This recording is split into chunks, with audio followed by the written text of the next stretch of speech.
하나님 말씀 보시겠습니다. 하나님 말씀은 마가복음 5장 25절에서 34절까지 말씀입니다. 마가복음 5장 25절에서 34절까지 말씀, 은혜를 주시는 말씀 봉독해 드리겠습니다. 12해를 혈루증으로 알아온 한 여자가 있어 많은 의사에게 많은 괴로움을 받았고 가진 것도 다 허비하였으되 아무 효험이 없고 도리어 더 중하여졌던 차에 예수의 소문을 듣고 무리 가운데 끼어 뒤로 와서 그의 옷에 손을 대니 이는 내가 그의 옷에만 손을 대어도 구원을 받으리라 생각함일러라. 이에 그의 혈루 근원이 곧 마름에 병이 나온 줄을 몸에 깨달으니라.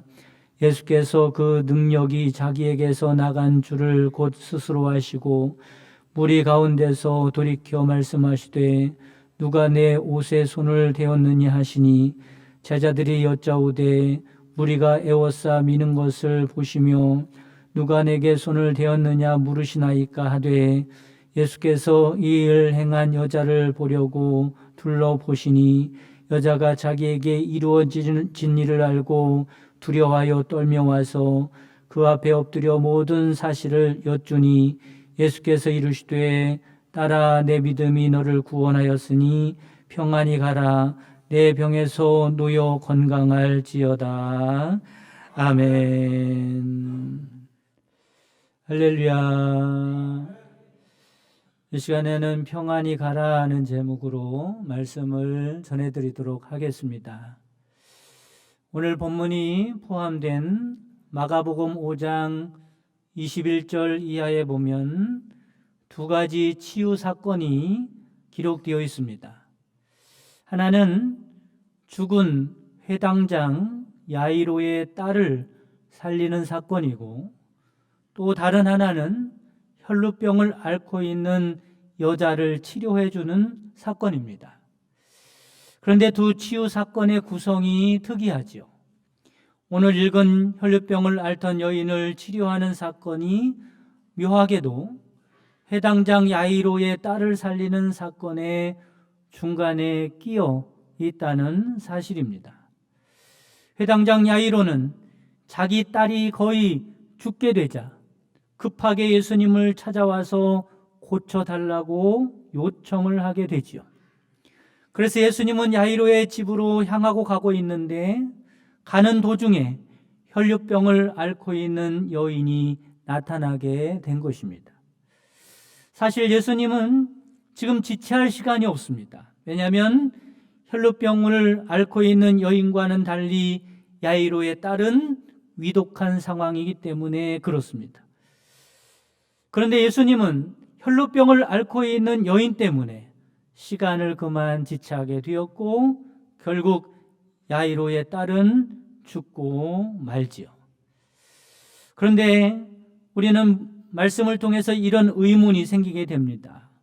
예수님 왜 더 위급한 환자를 놔두고 혈루병을 앓고 있는 여인 때문에 시간을 지체하셨을까?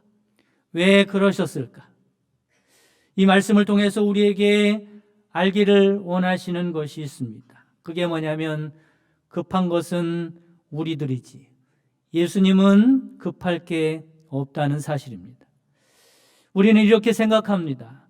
야이로의 딸이 죽기 전에 예수님이 도착하셔야 고치지 않을까?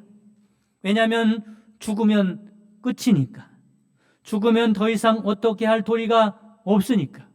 그러므로 죽기 전에 가셔야 한다는 급한 마음이 우리에게 있는 것입니다. 그러나 이것은 인간의 연약함과 한계를 드러내는 생각입니다. 예수님은 한계를 뛰어넘는 분임을 믿으시기를 바랍니다. 예수님은 죽음도 이기시는 분임을 믿으시기 바랍니다. 실제로 뒤에 가면 예수님이 죽은 야이로의 딸을 살려내지 않습니까? 그리고 혈루병을 앓고 있던 여인도 병을 고쳐주십니다. 여러분, 이게 무슨 말씀입니까? 우리의 소망이 예수님께 있다는 말씀을 하시는 겁니다. 예수님은 못하실 일이 없는 전능하신 분이시기 때문에 그렇습니다. 모든 것이 다 끝났다고, 이제 아무런 소망이 없다고 할 때도 예수님께 소망이 있는 줄 믿으시기를 바랍니다. 이 예수님이 바로 우리의 예수님이십니다. 그러므로 믿음의 사람들은 절망하지 않습니다. 길이 없다고 낙심하지 않습니다.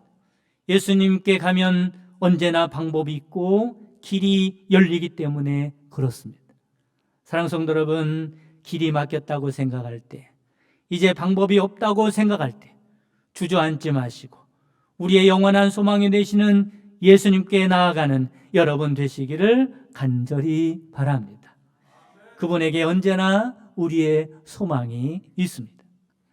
지금 혈루병을 앓고 있는 여인도 이 소망으로 예수님께 나온 것입니다. 본문은 혈루병을 앓고 있는 여인에 대해서 이렇게 소개하고 있습니다. 25절 26절 말씀에 보면 12해를 혈루증으로 앓아온 한 여자가 있어 많은 의사에게 많은 괴로움을 받았고 가진 것도 다 허비하였으되 아무 효험이 없고 도리어 더 중하여졌던 차에 말씀합니다. 이 한 귀절 속에 이 여인이 얼마나 아픈지, 얼마나 절망스러운지 기록되어 있습니다. 이 여인은 혈루병으로 고생했다고 말씀합니다. 혈루병은 아마 부인병이었을 겁니다. 학자들의 설명에 의하면 이 여인의 병은 성병이었든지 자궁암이었을 것이라고 말합니다. 그런데 어떻습니까? 이 병을 고쳐보겠다고 고생은 고생대로 하고 돈은 돈대로 다 썼습니다. 그런데 병을 치료받기는커녕 재산도 다 날리고 병은 더욱더 깊어져서 이제는 사람의 손으로는 더 이상 고칠 수 없는 지경에 이르게 된 거죠. 이 세상에서는 더 이상 소망이 없는 인생이 된 것입니다. 낙심하고 절망하고 포기할 수밖에 없는 상황에 이른 것입니다. 여러분, 그런데 이때 예수님에 관한 소식을 들었습니다. 그리고 이 여인에게 예수님께 소망이 있다는 믿음이 생겼고 지금 이 여인이 예수님을 찾아온 것입니다. 그러나 이 여인이 예수님을 만나는 것도 쉽지 않았습니다. 우선 외적인 어려움이 있었지요. 수많은 사람들, 특히 남자들이 예수님을 둘러싸고 있었습니다. 그러니 연약한 여자의 몸으로, 더욱이 병든 몸으로 사람들을 해치고 예수님께 나아가기란 쉬운 일이 아니었습니다. 또 내적인 어려움도 있었습니다. 예수님을 만났던 많은 환자들이 환부를 드러내 보이면서 또는 내가 어디 아프다고 말하면서 주님 앞에 치료를 요구했지요. 그러나 이 여인은 부끄러운 부분이었기 때문에 환부를 드러낼 수 없었습니다. 어디가 아프다고 말할 수도 없는 상황이었습니다. 그뿐입니까? 그 당시 혈루병은 신앙적으로도 부정한 병이기 때문에 사람들 앞에 나설 수가 없었습니다. 그러나 이 여인은 포기할 수 없었습니다. 소망을 잃지 않았습니다. 이 여인은 모든 어려움과 부끄러움을 무릅쓰고 예수님께 나아갔습니다. 사랑하는 성도 여러분, 우리도 예수님을 믿는 것이 그리 쉽지만은 않을 것입니다. 예수님께 나아가는 것이 그렇게 녹록하지 않을 것입니다. 여러 가지 외적으로 내적으로 어려움과 장애가 있을 수도 있습니다. 세상의 유혹도 만만치 않을 것입니다. 그러나 어떤 일이 있어도 예수님을 믿는 일을 포기하지 않는 여러분 되시기를 간절히 바랍니다. 혹시 교회 안에서도 별의별 일을 다 만날 수도 있습니다. 마음에 안 드는 부분이 있을 수도 있습니다. 사람들이 모인 곳이라 그러려니 하고 절대로 예수님을 믿는 일을 포기하지 마시기 바랍니다. 여러분, 왜 그렇습니까? 내 인생의 소망이 예수님께 있기 때문에 그렇습니다. 예수님 밖에 소망이 없기 때문에 그렇습니다. 이 여인도 그랬습니다. 이 여인은 외로운 여인이었지요. 이 여인은 더 이상 붙들 만한 것이 없었습니다. 붙들 만한 재산도 없었고 붙들 만한 사람도 없었습니다. 이제 세상에 붙들 만한 것은 아무것도 없었습니다. 그런데 이 여인이 붙들 수 있는 것이 있으니 이것을 찾았으니 바로 예수님인 줄 믿으시기를 바랍니다. 사랑하는 성도 여러분, 꼭 기억하시기 바랍니다. 세상에 붙들 것이 아무것도 없다고 할지라도 우리에게는 예수님이 있다는 사실을 잊지 마시기 바랍니다. 그리고 예수님이면 충분한 줄 믿으시기를 바랍니다. 왜냐하면 예수님 안에 우리에게 꼭 필요한 것들이 다 있기 때문에 그렇습니다. 반대로 세상에서 아무리 좋은 것을 잡았다고 할지라도 뭔가를 잡은 줄 알고 예수님을 잡지 못한다면 그 사람이야말로 불행한 사람입니다. 여러분, 이 여인과 같이 우리가 붙잡아야 할 것이 바로 예수님이라는 사실을 믿으시기를 간절히 바랍니다. 세상 사람들은요, 비싸고 화려한 옷을 붙들기를 원합니다. 세상 사람들은 세상에서 힘 있는 옷을 붙들어 보려고 애를 씁니다. 그러나 이 여인에게는 그런 옷이 가혹했습니다. 세상의 옷은 이 여인에게 아무런 도움이 되지 못했습니다. 오히려 그녀의 삶을 더욱더 비참하게 만들었죠. 오히려 여인이 세상 옷을 붙들면 부정한 여인이 자신의 옷을 더럽힌다고 쫓아내버렸습니다. 그러나 예수님의 옷은 그렇지 않았습니다. 예수님의 옷은 화려하지 않았지만, 힘이 있는 옷은 아니었지만, 예수님의 옷은 신비한 옷이었습니다. 하늘나라 옷이었습니다. 이 옷을 붙들면 예수님의 옷이 더러워지는 것이 아니라 만진 사람의 더러운 죄의 옷이 정결하게 되는 옷이었습니다. 이 옷을 붙들면 능력이 나타났습니다. 구원을 받았습니다. 치료함을 받았습니다. 예수님의 옷을 붙들면 하나님의 자녀가 되는 권세를 덧입게 됩니다. 하늘문이 열리는 신비한 능력이 나타나게 됩니다. 이 여인도 예수님의 옷자락을 붙들었더니 소망한 대로 치료받는 역사가 있는 줄 믿으시기를 바랍니다. 그렇다면 지금은 주님의 옷자락이 무엇일까? 여러분, 주님의 옷자락은 교회인 줄 믿으시기를 바랍니다. 그러므로 교회 와서 다른 것 발견하면 안 됩니다. 다른 것 기대할 필요가 없습니다. 무엇을 발견해야 합니까? 주님의 옷자락을 발견해야 합니다.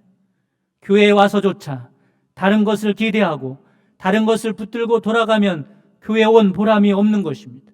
꼭 주님의 옷자락을 붙들고 돌아가시기 바랍니다. 바로 이 여인이 예수님의 옷자락을 발견했고 그 옷자락을 붙잡았듯이 우리들도 주님의 옷자락을 붙잡아야 합니다. 그랬더니 역사가 일어났습니다. 능력이 나타났습니다. 치료되는 역사가 일어났습니다.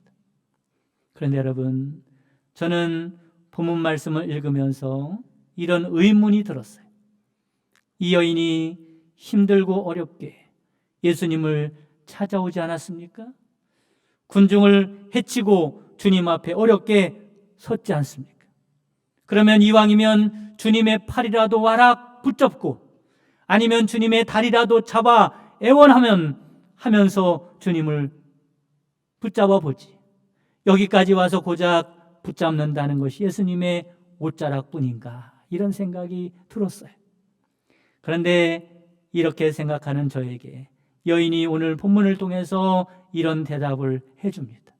28절에 보면 이는 내가 그의 옷에만 손을 대어도 구원을 받으리라 생각하밀러라. 할렐루야. 저는 이 여인의 믿음을 보면서 부끄러웠습니다. 과연 나에게도 이런 믿음이 있는가 돌아보게 되었습니다. 바라기는 여러분에게 이런 믿음이 있기를 주님의 이름으로 축복합니다. 예수님의 옷자락만 만져도 구원을 받으리라. 여러분, 가만히 생각해 보시기 바랍니다. 예수님의 옷자락을 만진 사람이 한둘이었겠습니까? 예수님이 가시는데 많은 사람들이, 어떤 사람은 뒤에서 예수님을 밀치기도 했을 것이고 예수님과 스치면서 옆에서 부딪히는 사람도 있었을 것입니다. 어떤 사람은 예수님의 손을 꼭 붙잡기도 했겠지. 그런데 저들에게는 아무런 능력이 나타나지 않았습니다. 아무런 일이 일어나지 않았습니다. 예수님을 붙잡기는 했지만 의미 없는 접촉이었던 것입니다. 그렇다면 무슨 차이가 있는 것일까? 바로 믿음의 차이입니다. 믿음이 있고 없는 것에 따라서 어떤 이는 예수님과 접촉이 의미 있는 접촉이었고 어떤 이는 그 접촉이 무의미한 접촉이었던 것입니다. 앞에서 교회가 예수님의 옷자락이라고 말씀을 드렸어요. 지금 우리가 예배를 드리고 있지 않습니까? 이 시간에 동시에 수많은 교회에서 수많은 사람들이 하나님께 예배를 드리고 있습니다. 함께 예배하고 찬송하고 기도하고 저마다 봉사하고 있습니다. 그러면 그것으로 끝나는 것인가? 여러분, 아닙니다. 똑같이 예배를 드리고 봉사를 해도 어떤 사람은 의미 있는 접촉이 일어나고 있고 어떤 사람은 무의미한 접촉으로 끝나는 사람이 있습니다. 누가 의미 있는 접촉을 하게 됩니까? 내가 그의 옷에만 손을 대어도 구원을 받으리라 믿음이 있는 사람이 의미 있는 접촉을 할 수 있는 것입니다. 이 시간 찬양의 옷자락만 만져도 하나님이 나를 치료해 주실 것이다. 이 시간 기도의 옷자락만 만져도 나에게 응답을 해 주실 것이다. 이 시간 봉사의 옷자락만 만져도 하나님이 나를 축복해 주실 것이다.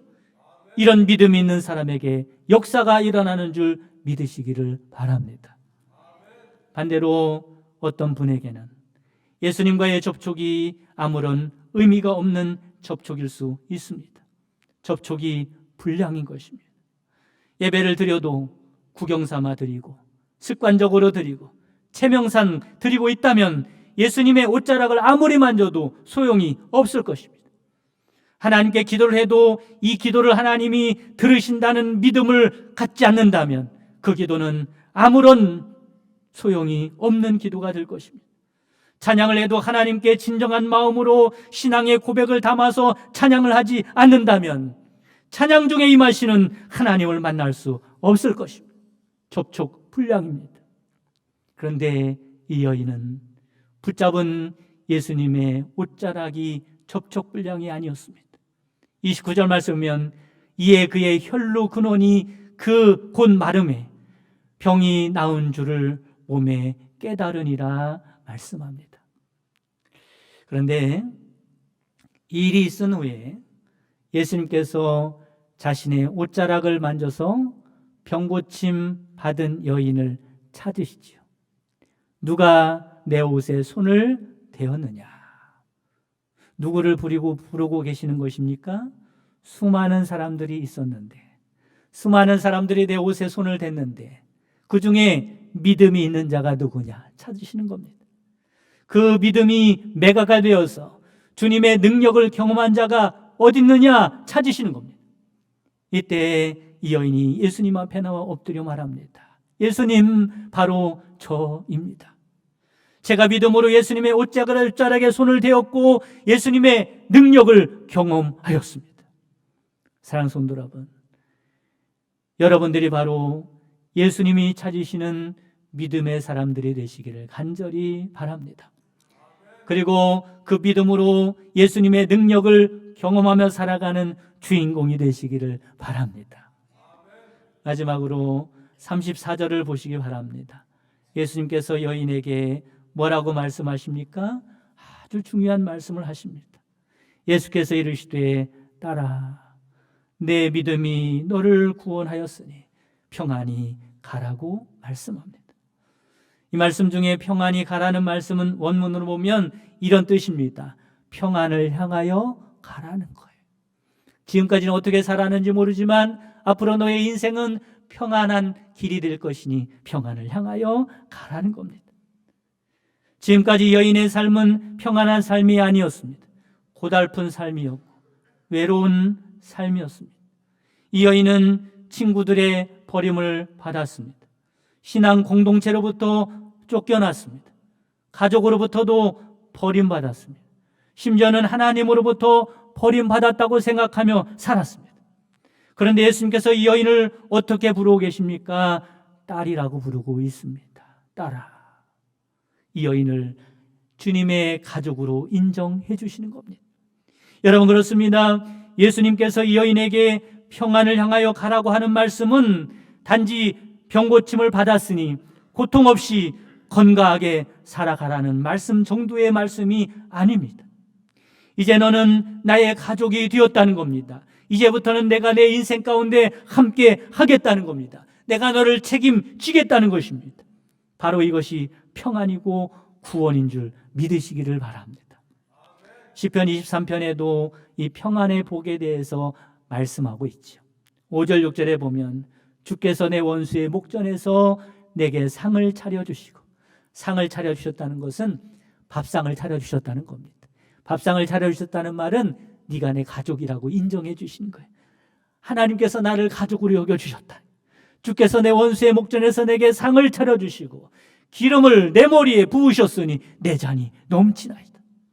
내 평생의 선하심과 인자심이 반드시 나를 따르리니 내가 여호와의 집에 영원히 살리로다. 이것이 참 평안입니다. 그러니까 이 여인은 병이 치료된 것뿐만 아니라 구원받아서 하나님의 가족이 된 것입니다. 중요한 것은 무엇으로 그렇게 되었다고요? 믿음으로 된 줄 깨달으시기를 바랍니다. 바라기는 여러분도 믿음으로 인생의 문제를 해결받을 뿐만 아니라 하나님의 가족이 되어서 하나님과 함께 평안의 땅, 축복의 땅, 승리의 땅, 약속의 땅으로 가는 인생이 되시기를 주님의 이름으로 축복합니다. 지금은 우리 주 예수 그리스도의 구속의 은총과 하나님의 크신 사랑하심과 성령님의 내주교통 충만 역사하심이 오세만 손을 대도 구원을 받으리라는 믿음으로 주님께 나온 모든 성도들 머리머리 위에와 그 가정과 사랑하는 자손들과 그 손으로 하는 모든 생업 위에 지금부터 영원까지 함께 계시기를 주님의 이름으로 축원하옵나이다. 아멘.